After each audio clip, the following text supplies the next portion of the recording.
And so we have silent frustrations because of really folk that we really want to talk to. Oh God, we can't talk to them because the last time I told you something, everybody knew my business.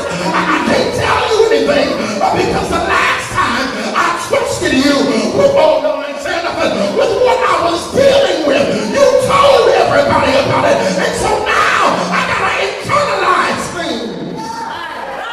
Because you don't understand the level of glory that God is dealing with me. She's dealing with it silently. She's dealing with it silently. Anybody besides me ever dealt with some things silently?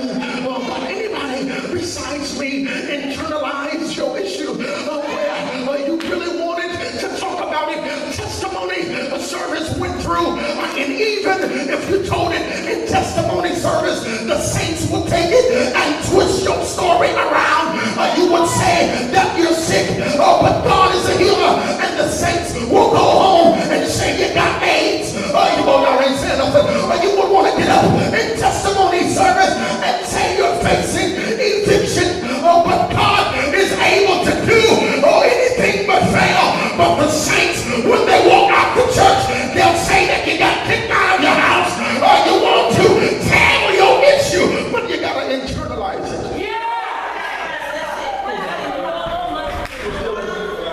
She's dealing with silent frustrations. There's a woman here, even right now, dealing with silent frustrations. You were raped and couldn't tell nobody. You were molested and you couldn't tell nobody. You got issues and you can't tell nobody. Tell somebody silent frustrations. You're dealing with things that some folk even now dealing with some things silently. You even right now, there's some things that's going on in your mind. Oh God, you got a brother and a sister you want to talk to, but there's some things going on in your mind, and you're saying, I really need to get this out because I'm hurting on the inside. I need to get this out because I'm hurting on the inside. But God, have you got to play? You got to deal with it silently. My God. She was dealing with her silent pain. And she says, if I can just, I said, he don't have to get no oil and lay his hands on me. Anybody besides me know what I'm talking about? I said, Jesus, you ain't even got to know my name. At this point, you can call me the woman with issues. You can call me the man with issues. You ain't even got to know my name. But at this point in my life, I need to touch you before you touch me. Because if I touch you, something can happen. She's dealing with it silently. This is just a pretext. She's dealing with it silently. Anybody besides me walked in church today with an issue on your mind? Oh God, can I get about 13 people that know that they're dealing with something right about here? Anybody besides me walked through those doors and you said, Pastor, listen, even if they don't praise God, even if they don't worship God, I came because I brought my issues with me. And I heard what the Bible said. Jesus says, come unto me, all ye that are labored and are heavy laden, and I will give you rest. Oh God, I came today because I needed an answer to my issue. The bad thing is, she has an issue, but Jairus has a dead daughter. My God. To me, it seems a little selfish.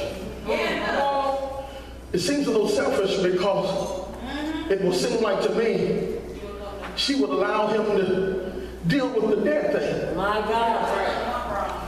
Before he deals with her issue. Y'all ain't saying that. It seems a little selfish to me that she wanted from him what he can give her. But Jairus was facing a dead thing. My God. Not only is he facing a dead thing, woman of God, he's facing a dead harvest.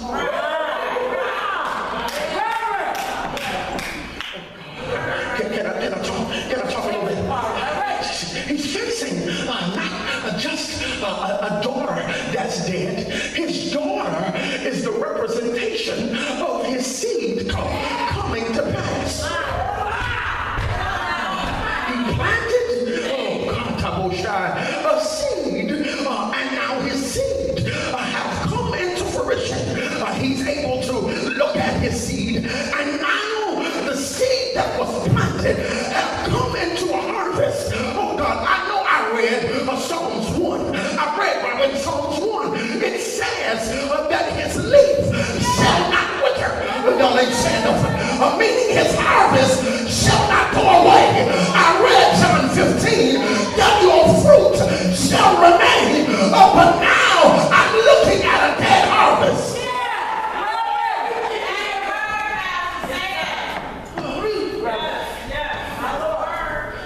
Says whatsoever you do shall prosper.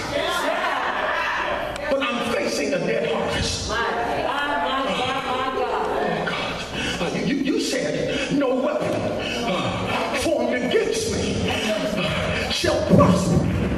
But I'm looking at a dead harvest. I ain't got nobody here that can talk back to me. You said in due season. Oh God, have I got anybody here with a little scream? We shall reap if we faint not. But I'm looking at a dead harvest.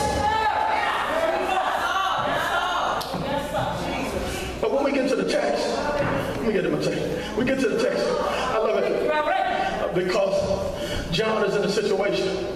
John is in a situation, and he's getting ready. Are you the one? Or should we look for another? Now, Jesus answers back, Mario. But when he answers back, I love it because Jesus had a way of putting people in their place. Can I tell you something? In 2013, you can't afford to hold your tongue no more. 2013, we got to put folk in their place. Now, in 2011, you ain't say nothing. 2012, you bit your tongue. But in 2013, you're going to have to tell folk, listen, I know you a liar. Y'all ain't saying nothing. Y'all ain't saying, can I get somebody here? You don't have to look folk in their face and say, listen, I know you've been talking about me. It ain't what I heard. It ain't what I think. I know you are. This ain't about you and stop biting your tongue. Y'all ain't saying nothing. While I was there, the Lord told me I was too passive. Y'all ain't saying nothing. Can I talk a little bit surreal? Can I talk? I know you got my back. When I was there, the Lord told me I was too passive of a pastor.